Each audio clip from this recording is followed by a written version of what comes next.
Not the Footy Show.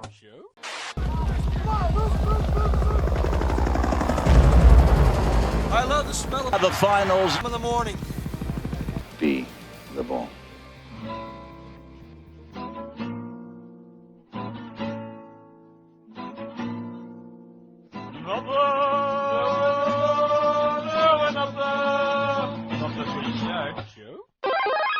G'day everybody, welcome to episode 242 of Not the Footy Show, and I am joined by Roberto Coxsmith.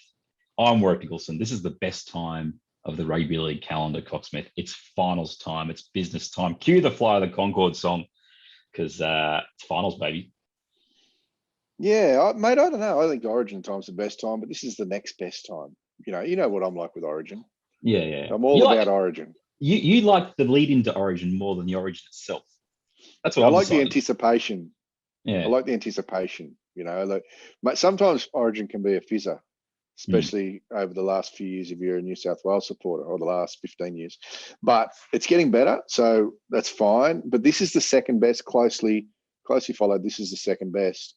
I do like finals time, mate, because we cut the crap and get to the best teams. Well, not entirely. We've still got arguably four pretty ordinary teams in the finals as we speak. I wanted to open the show, and we'll get to the matchups and where we think teams are at. And just so everyone knows, we're going to try and do more of these through September. We let you down through, July, August with nothing. So you went off the radar, mate. You weren't calling me or anything like that. So, lies, deceptions. That's what that is. Who do you want to be? Who do you want to be this week? Can you make me Sideshow Bob from? Yeah, done. Matt Peterson coming right up. Matt Peterson. Sorted. Let's go. Sideshow Robb. It's pretty good. Let's make the outtakes. Good everyone. Welcome to today. That might make it as well. What I wanted to sort of, I guess, emphasize is that a story came out, about the expansion hoo-ha that's happening at the moment, whether Brisbane are getting a 17th team and everything that means for TV and the draw. But somebody brought up the other day about that NRL wildcard idea that was floated 2 years ago. And they're saying, we should have, 7th to 10th playing in essentially the bye week in between the end of the regular season and the finals, and give everyone more of a chance. The line that I read was, the anticipation of having your team still alive in the last round. I mean, you can't buy that. And I'm thinking that's been a massive problem this competition's had for a while, is that your team isn't out of it until like the last round or the second last round. And I think that's a negative, because listen to what Ricky Stewart said after Canberra got knocked out on Thursday night. He didn't want to, he knew his team didn't deserve to be there. His team should have been out in the woods, or should have been chucked out in June. The Sharkies completely, I wouldn't say bottled, but they got a chance against Melbourne to secure their spot. They weren't good enough. Story of their season. And then the Warriors have a chance to make Sharkies fans throughout Australia, and they roll over and get absolutely dusted by the Titans, who jump in to the eighth spot with a 10-14 record. Coxsmith, I guess what I'm getting at is, why do they want to add a wild card when we have four good teams in 2021 and four absolute? I'll be honest, the Roosters and the Eels in any normal season, you wouldn't imagine they would have got anywhere near the finals. Is that a fair call? Well, the Roosters would have if they didn't have 12 players out. Let's be honest, the players. Everybody loses players. That's the way seasons happen.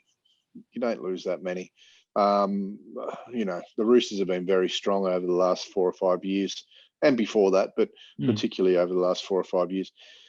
So I think they're kind of unlucky, and I think what it does is it makes the top 8 look soft, even including the 4 good ones. So, and Parramatta, haven't really struck a blow other than beating the Storm for the last 7 weeks. So they kind of seem a bit weaker.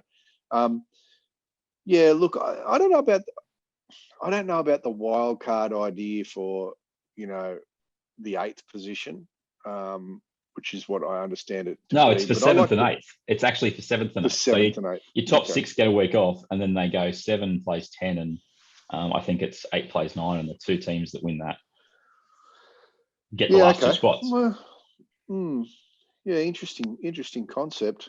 So to be clear, that means that the Knights would have played the Raiders and the Titans would have played the Sharks in this current weekend coming, and everyone else would have got a week off. Yep. I can't say I really look forward to any of those games, and I'm a Raiders fan. I used to like the top 5. Now I'm nostalgic, you know. I used to like the top 5. Loved it. But I think if anything, they should have a top 5 and have, you know, 6 and 7 playoff for a 6th spot to come and join the rest, you know. I think it's just a bit lame when half the competition makes the finals. I don't know why they do it. They do it for the money. No, they do it so they've got extra games. It's an extra game, isn't it? Extra game, what's extra 2 games in the finals? Yeah. So that's why we're not going to see the demise of the top 8. Even if it is a playoff for those last, you know, 2 spots, it'll be a top 8. It just kind of makes it laughable, doesn't it? When there's 16 teams and half of them make the finals, well, especially this year. Yeah, sorry. You know, I was going to say, especially this year, because it just seems a little bit soft at the bottom of the 8. Apart from the Roosters, I think.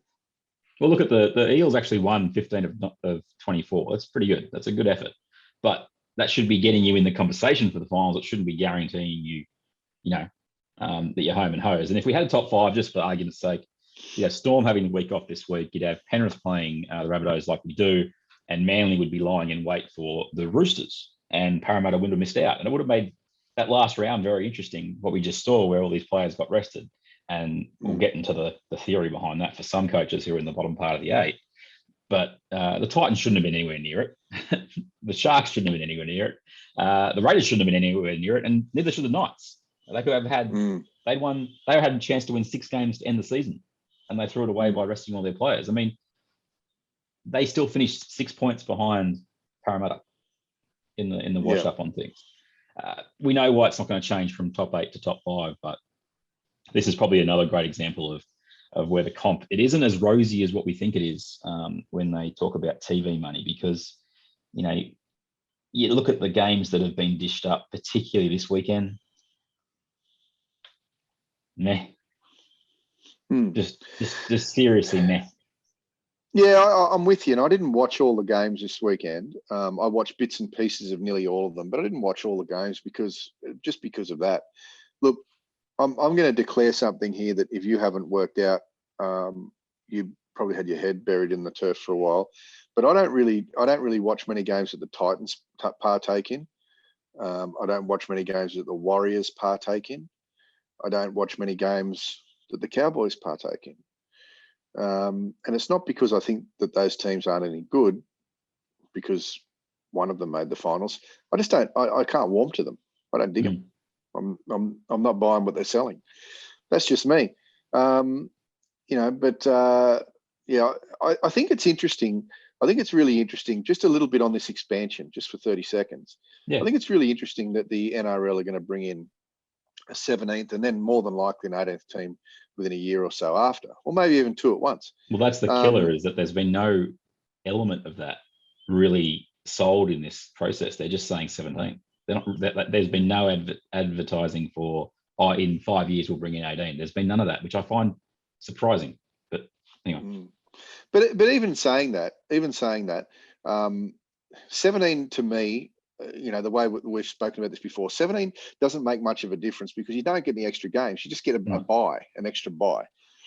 18's a really weird number, because if you have 2 conferences, then you have 2 conferences of 9. So you end up with a bye anyway, if they're going to go to the conference system. 16 and 8 are you 16 is your number, right? Because you can cut it in half and then have an even number. Do you know what I'm saying? Until you go to the next one, which would be 20, and then, you know, you would have 5 games of 10. Now, we're not going to ever see 20 teams in the competition. So it's a really weird number. Reckon? Do you reckon? I don't. We shouldn't have seen any more than 16. So. I agree. I mean, I'm not Lessons one should have been learned by now, surely. I don't necessarily think we're going to go down a rabbit hole just for a second. I've got to get out of this, but I don't necessarily think that it's really an issue of player depth and talent, because I think if you share evenly across the board, if they can get that right, then That's the not gonna game happen, though. remains. I know it's not, but let me finish. Sorry. The game is going to remain pretty much the same if you've got good coaching and pathways, et cetera, et cetera. The biggest problem is, mate, is that we haven't had a second tier, a full competition for 2 years, right? What did we get up to this year? Round Well, in New 12? South Wales, Queensland are going to finish their season. Okay, Queensland will, but we've had no junior football. I mean, these are ramifications that aren't going to be felt for another 2 to 12 3 years. months to 2 years.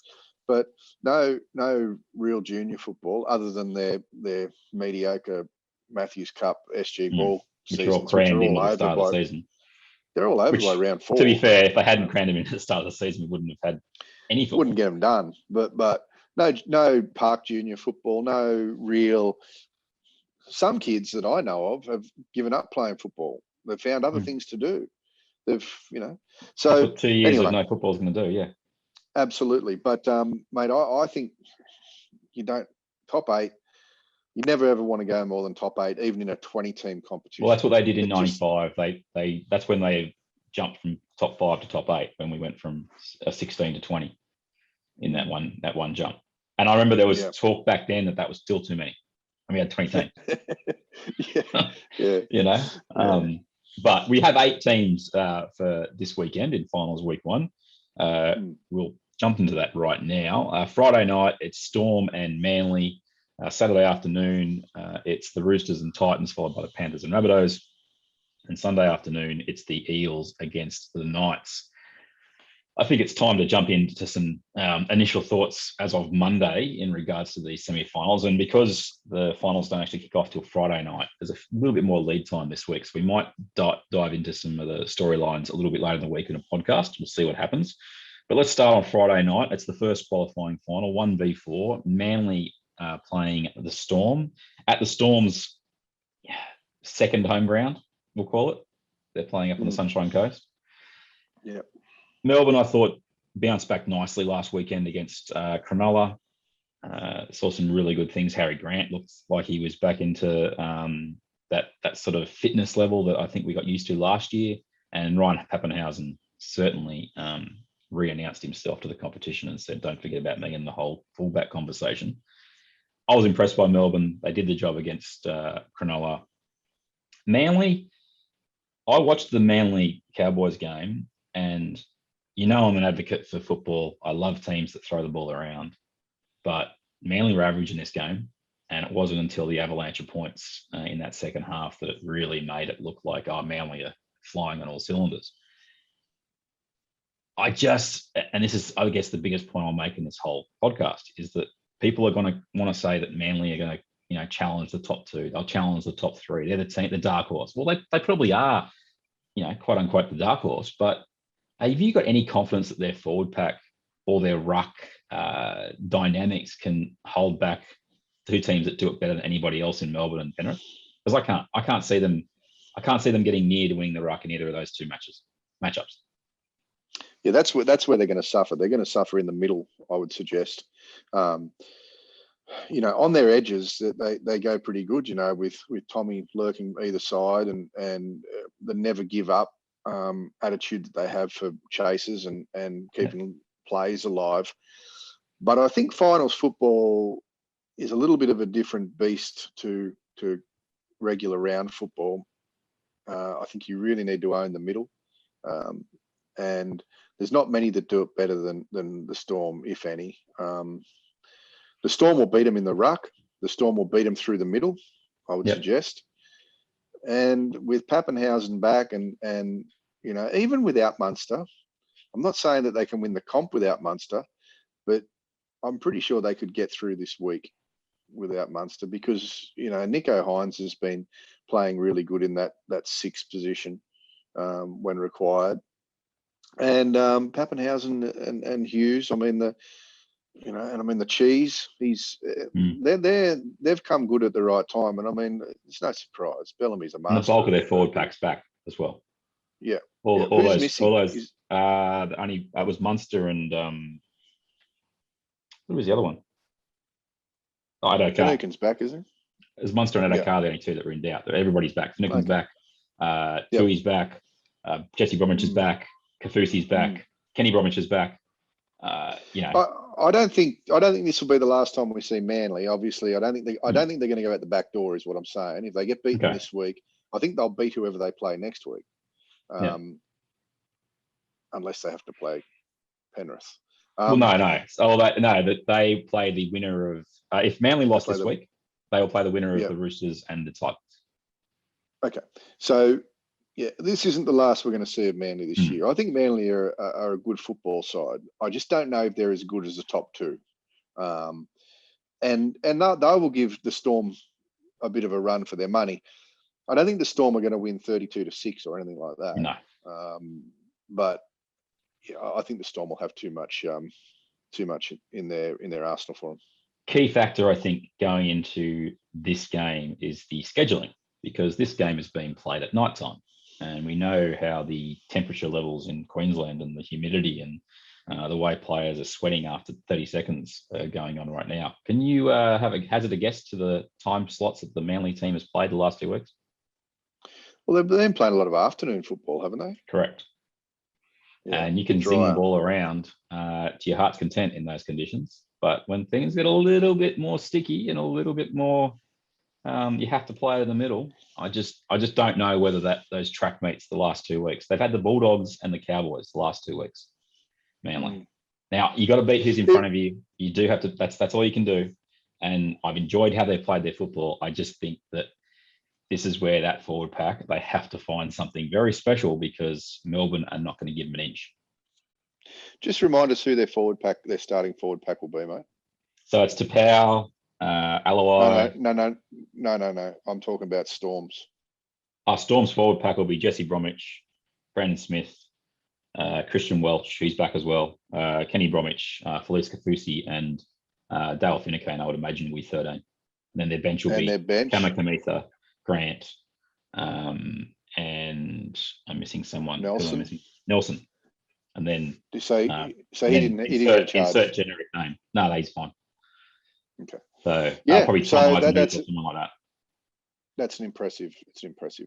And it's just better than what Manly have got. And I really struggle to see how Manly are going to play the ball down as expertly as Melbourne and get up in their faces as good. That's not the way they're built. And that's why I think the day game would have been so much better for Manly than having to play at night. So I've got Melbourne by 10. I think they're that much better than Manly at this stage. What about you?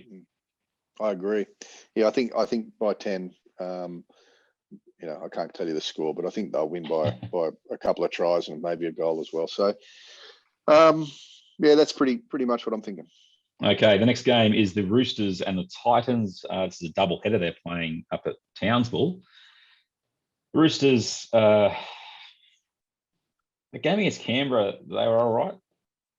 They ended up scoring 40 points. Canberra rolled over in the second half. Canberra rolled over at about the end of March this year.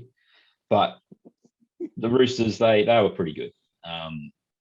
They're good with the talent they've got available to them.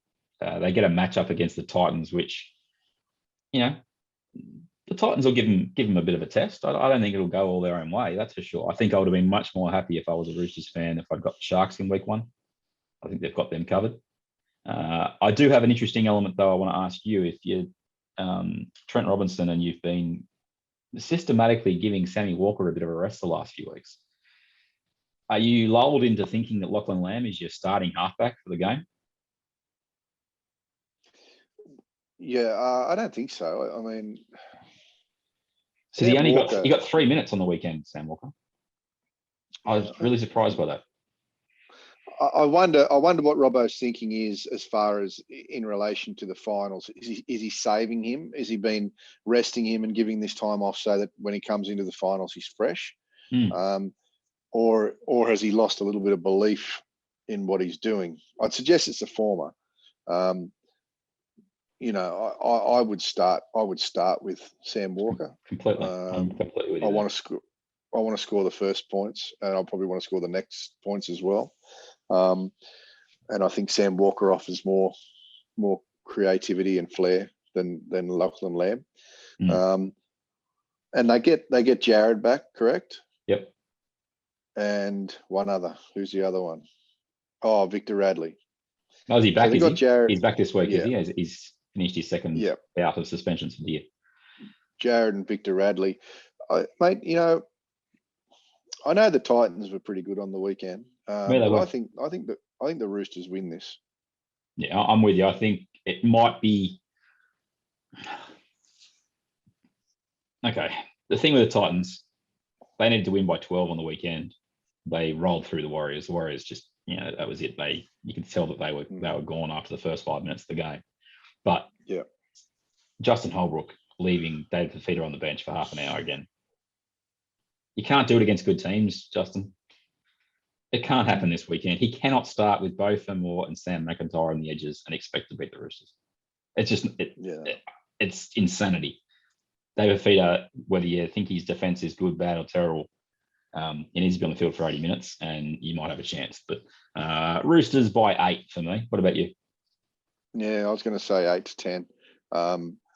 I think this may be the Roosters' last little kind of death spasm for the year. I think this will be their the last game they win. Well, they get Melbourne or Manly next week if they win. So it's going to be tough. Teddy and co.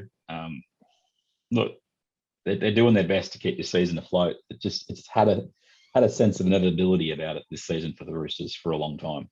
That it's just going to be the finals and out the moment Keary went down, I think everyone round 3. I think we could.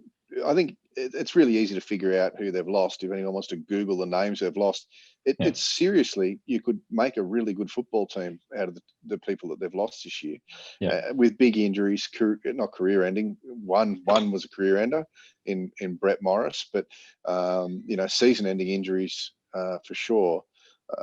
But most unlucky team that I can remember in the 40 years I've been watching rugby league. I can't think of another team that has lost as many top line players in one season than the Roosters of 2021.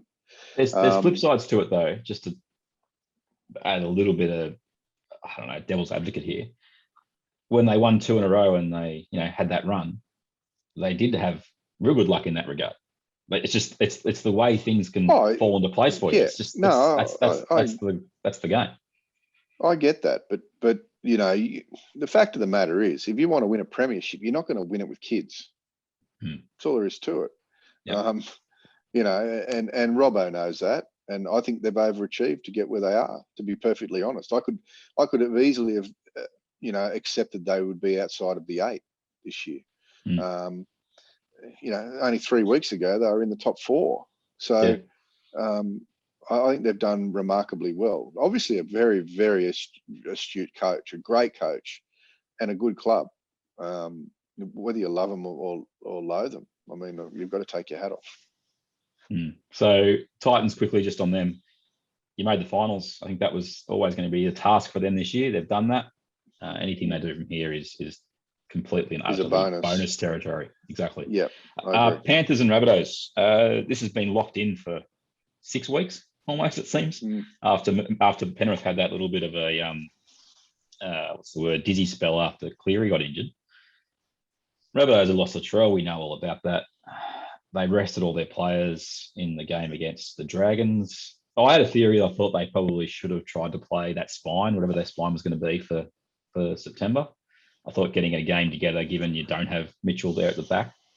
What do you think? We'll start with South. What do you think they're going to do? Is Benji going to come straight into 6 and you're going to move Quoddy Walker to fullback, or are they going to give Tafe a go and leave Walker at 6 and Reynolds at 7? Yeah, I think they're going to leave Taff at 1. Benji's not going to play much more than 40 minutes in a game going forward if he does play next year or whatever. But you want your 6 and 7 to stay together. I mean, they're so dangerous on that left side of their attack. You don't want Cody Walker not running that kind of side of the field. So I'd be leaving him at 6. Taff is a pretty good replacement. We've seen him play a couple of games this year. Definitely, he's not a Mitchell, but I would definitely, he's their one going forward. whatever they can experience, they can get for him in big pressure football like a finals game will benefit him. And I know that doesn't help. It doesn't help Bennett right now. Bennett wants to go as deep as he can into these finals. Yeah. But I think they're more dangerous with Cody in the front line than they are with him at the back. And Benji ain't going to play 80 minutes for you. I really don't think he's going to play 80 minutes and be effective for you. Okay. He's a very much a support player now. He'll come on and he'll give you those moments that you need. And look, you know, we may see that. We may see that kind of middle forward. Benji may come on to be that extra playmaker at some stage. That's what I'd suggest he'll do. They'll rest a prop and bring Benji on when the game needs some spark. That's what I'd be doing, and I think that's what Bennett's going to do. Okay. In saying that, I'm not sure they've got enough artillery to beat Penrith. Penrith have you look at players that have gotten injured at certain times of the year and had some time off, and you know, I know that injury isn't really resting a player because they've got to go through rehab and everything like that. But I think you'll find, you know, Ivan's almost done a magic trick here in resting, being able, or things have fallen into place where he's been able to rest players and get them away from the game a little bit and not have that impact week in, week out. I mean, Nathan had, what did he have, 5 weeks off? Yeah, I think it was about that. Luai's had 3 or 4 weeks off. He probably needed a couple more, I would have said, when he first came back. I thought he came back too early, but he's starting to get back into his rhythm. Toto had 5 weeks off. Isaiah Yo's had a few weeks off. Fisher Harris had a baby and had 3 weeks off. I think. Yeah. So, you know, what's his name? Coruscant, you know, he's had some forced time off, as well as at the start of the year. Don't forget, he didn't play at the start of the year with a broken arm. So, you know, he hasn't played 25 games this year, 24 games. So there's some freshness about them. I think, you know, they've tapered pretty well and they've refreshed, and I think they'll be ready to go for that game against South. And I think you will see, you'll see them back to their best. I've liked the fact they haven't rested anybody. Momentum. Last week, you mean? You mean last week? The last couple of weeks, they haven't rested players because they've just got them back when they thought, get some legs, get some time into your legs and get you ready. I mean, Nathan Cleary, do you even realise he's done his shoulder terribly and he shouldn't have played the rest of the year? It hasn't even looked like it. It hasn't even come up in commentary at all. No one's even mentioned, how's his shoulder? The only time I thought we knew that his shoulder was a bit dodgy when he came back and they played against the Dragons, and when he shoulder charged, shoulder charged. That was the first game. That was the first game he came back. The first game back, he very heavily favoured his or saved his right shoulder in that game and favoured his left to hit with, where he's hitting with both shoulders now. So it just feels like that narrative's completely disappeared. It may come up again. We've got plenty of time before the finals this weekend, but I do find it interesting. If you're a Penrith fan, you don't want it to come up again, because I think if it pops out again, that's their season gone. That's it. They can't win a competition without Cleary, just the same as Manly can't win a competition without Trebojevic. You know, that's the scary thing about Penrith and every other team other than the Storm. So the Storm have got replacements for nearly everyone. They do. The team has been built and put together beautifully. You think of losing Munster? Yeah, we'll replace him. We'll put Nico Hines in. You think of losing Nelson? Well, they've just played. You know, other than up to last week, they played the last 5 weeks or 4 weeks without him, and won, all but one. So, so that's the story about Penrith. I think Penrith win that game. I think they win it by probably 12 points. And get to have a rest, don't they, the following week? They get a rest, and then they'll play the way that the system works. They will actually play the winner of the loser. So Penrith win. They'll play for argument's sake, Manly Roosters winner. That's how it crosses over. And the loser of Penrith and South plays the winner of Newcastle and Parramatta. Yep. So just quickly, I wanted to get back to Marshall for 2 seconds. You're not asking me to play 80 minutes for for a season. You're asking me to play it for the next month. I think you can squeeze the juice out of Benji for the next month. And I think if you're the Bunnies, you have to try it because I don't see them winning the comp with Blake Taff at fullback. Look, I'm not saying that Benji can't play 80. I just don't think that'd be a good 80 minutes. I mean, he's 30. What is he? 36 years old. Yeah, so I think got to happen for the next month. I don't think it's going to happen. I think I'd rather have him really fresh and play him that 30, 40 minutes. Blake Taff goes all right. I like him. I just don't see them winning a comp with him there at the one. And Cody Walker can play fullback, and he has played fullback this year, and he loves chiming in that role anyway. I don't think there's a huge difference for Cody Walker in regards to how he plays in attack, particularly inside the 20, whether he's playing 6 or he's playing 1. I think that's interchangeable, and I like the idea of Marshall being on the field more often than not. I don't see them winning a comp without Mitchell, but I can see where you're coming from. But I think his stronger position is 6, and I think you've got to play your strongest players in their position. You mentioned it before. Uncle Benny, it's his last hurrah with South. I don't know if he wants to win. He gives 2 hoots about what they do next year. Certainly, given that they were happy to move on from him. Okay, I've got Penrith by.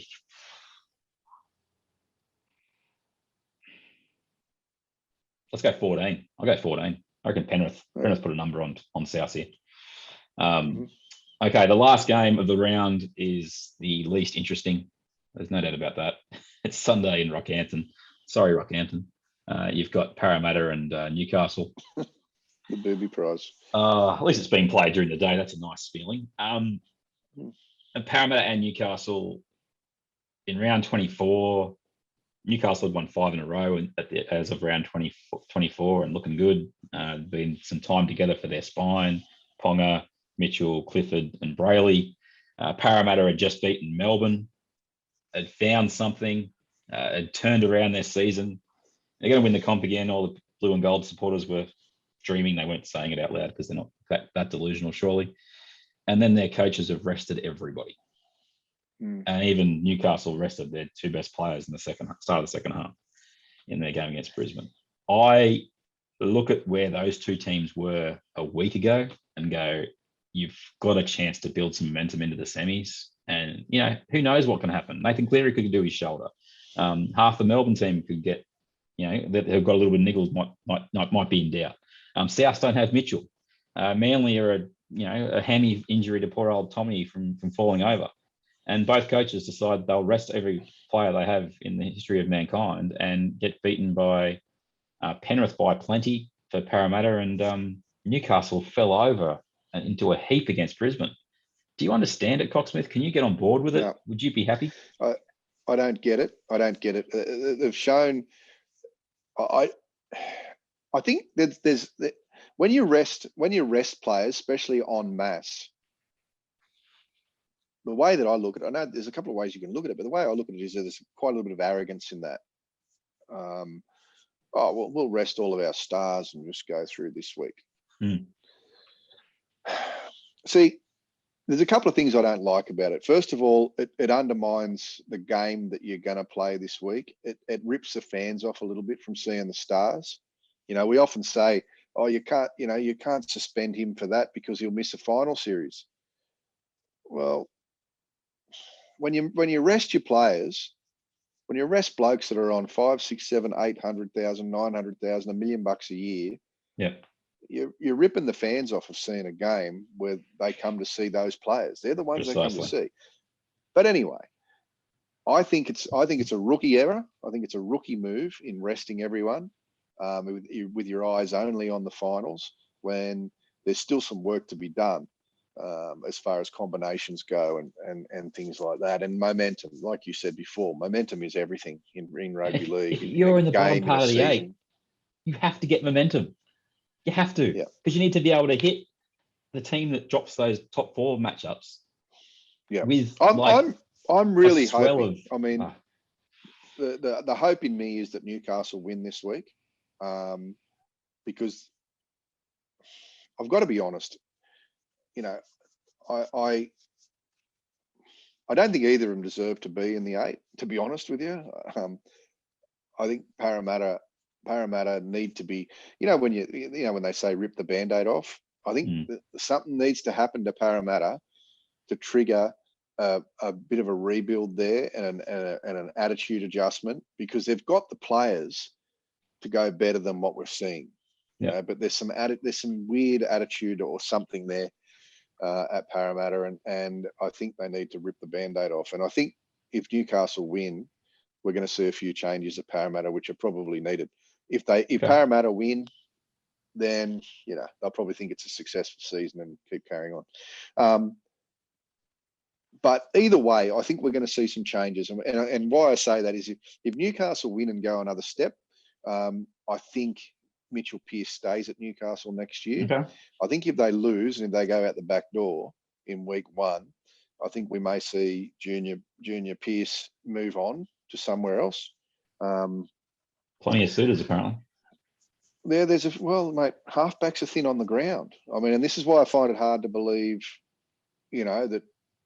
By the way, just mentioning that Brisbane game that you said that Newcastle got rolled in. Geez, Anthony Milford's played pretty well in the last few weeks. Who would have thought he can play football? I've never understood the pile on saying that he's hopeless. That does my head in. Which leads me to my next thing. Ash Taylor still hasn't got a club for next year. A kid that can obviously play, but maybe his headspace isn't right. A kid that probably needs a new club and a new start, and probably not a $1.1 million contract, because with that comes its own pressure and whatever else. Yeah. Anyway, I say Parramatta will win. Okay. I think Parramatta will win that game. I'd like to see Newcastle win it. Yep. I'd like to see Newcastle win it. I'm merely going with a safe bet on what they've done this year, and Parramatta just coming off a win with their A team, off of the win with the Storm. They're probably going to have a little bit of confidence. I still think another week playing would have done them the world of good. If a player was healthy, that's the bit that if you look at players is really struggling with something and you have that ability to give them a week off, I get it. But when you're resting your entire combinations, as Parramatta did, that was questionable. I got a quote here from Adam O'Brien. Sorry. I thought that was Adam's brother, Aaron. Yeah, go on. And he said this in the presser after they lost to Brisbane. We haven't peaked, and fingers crossed that happens this week. Fingers crossed. Well, you know what happens strategy when you cross your fingers? You do nothing. You just sit there and you do nothing. You go, I hope. Or you it's a good strategy, isn't it? Proactively put your best team on the field and try and get some. They would have had 6 wins in a row if they'd beaten Brisbane. Going into this game against Parramatta, who rested all their players. It's insane. It's like the boss of a space shuttle mission saying, "Fingers crossed, everything will be okay." Next thing, kaboom! You went dark there, Coxsmith. Sorry, sideshow, Rob. I thought we were going to be different. I thought you were going to take Newcastle, but I want to see Newcastle win, but I think Parramatta will. No one wants to see Parramatta win. Let's be honest. But we both are going to pick Parramatta. I'm going to take Parramatta by 4 points. What about you? I'll say Parramatta by 8. Ooh, a bit more comprehensive. Look, Newcastle, I just don't like the style of football they play. I think Parramatta's cavalry coming back, their power game, Newcastle possibly without David Clemmer as well as Daniel Saifidi. They're 2 big losses in the middle. And Suaso Su and Josh King, they can't do the job. They'll try, but they won't be able to hold back what Parramatta put out there, because they get Junior Paulo back from a suspension as well. So Parramatta for me as well. So there's the semi-finals as we see them. We've both got Melbourne, we've both got the Roosters, we've both got Penrith, and we've both got Parramatta. So we've just gone favourites akimbo. It's nice creativity from us. I wanted to be controversial, but no, I couldn't this week. But like I say, I would like to see Newcastle win for no other reason other than just to, kick Parramatta in the pants. Indeed. Look, we were going to give one more segment a go here on the Footy Show, but we've gone for about half a. I think we've summarised everything we need to. So we're going to hold back our next segment to the next pod, which hopefully is this week. We're going to try and do a bunch for you. And if there's a little bit of news surrounding what that topic would have been, West Tigers, we might be able to dive into that a little bit more. What do you reckon, Coxsmith? Yeah, if you like, mate. I'm happy to do it now or whenever you want. I reckon we give another 24 hours because I just have a feeling there's some news coming out of that camp because the journalistic attacks have been coming thick and fast in regards to Madge and Pascoe in the last 12 hours since the Bulldogs smashed them. Let me just say one thing. Mm. Those players mustn't like Madge very much because they were shocking yesterday. Gee, they were terrible. Absolutely shocking. So Yeah. they must want to get rid of him. But there's a fair, I'm sure we'll cover this more, but it'd be fair to say that a few of them need their contracts torn up because they're ordinary at best and have been ordinary for a number of years, quite a few of them, and getting paid top dollar too. Mm. I think disgraceful. I think there are a lot of parallels between Not the Footy Show and the Tigers, except we don't get paid top dollar. Fairly true. Underachievers, perennial underachievers. Indeed. We'll speak to you next time on Not the Footy Show, Facebook, Twitter, Instagram, etc. And hopefully you enjoy the fact we might actually play our fingers out for the next month. Enjoy September, everybody. Take us out, Coxsmith. Pep Seth. Not the Footy Show. It's people's escape, it's people's relaxation, and we need to do everything in order to continue that great tradition of Not the Footy Show. Birthday boy. Pepsi.